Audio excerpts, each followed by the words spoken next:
ভালোবাসা, অ্যাডভেঞ্চার আর প্রকৃতির অপরূপ সৌন্দর্য, এই তিনের মেলবন্ধন খুঁজে পাওয়া যায় চীনের জিয়াংশি প্রদেশের দাজুয়ে মাউন্টেন স্কেনিক এরিয়ায়, যেখানে সমুদ্রপৃষ্ঠ থেকে প্রায় 1 কিলোমিটার উপর ট্রেনে করে চড়ে প্রাকৃতিক সৌন্দর্য দেখতে পাওয়া যায়।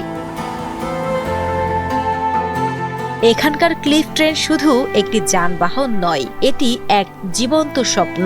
চীনা সোশ্যাল মিডিয়ায় ঝড় তোলা এই নীল রঙের ছোট্ট ট্রেনটি এখন বিশ্বজুড়ে পর্যটকদের হৃদয় কেড়েছে।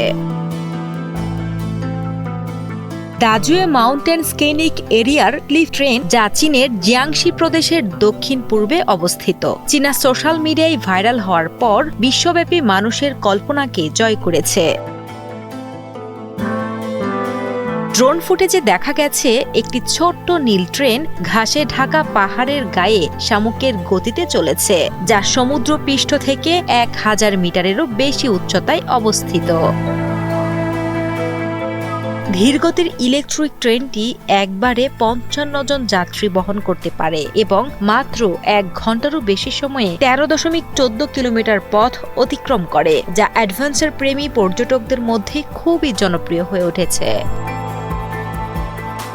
একজন ভ্রমণ পিপাসু যাত্রী জেং জানান, ক্লিফ ট্রেনের অভিজ্ঞতা অসাধারণ ছিল। আমি মনে করেছি যাত্রাটি খুব নিরাপদ, প্রচুর পর্যটক ছিল এবং দৃশ্যগুলো খুব সুন্দর ছিল। যাত্রীরা জানান যে কুয়াশাচ্ছন্ন দিনে মনে হয় ট্রেনটি মেঘের ভেতর দিয়ে যাচ্ছে। 4 মাস ধরে চলাচলকারী এই ক্লিফ ট্রেন একটি অনন্য আকাশছোঁয়া দর্শনীয় অভিজ্ঞতা দেয়। এটি বর্তমানে বিশেষ অফারে রয়েছে, যার মূল্য 158 ইউয়ান বা $20 প্রতি ব্যক্তি।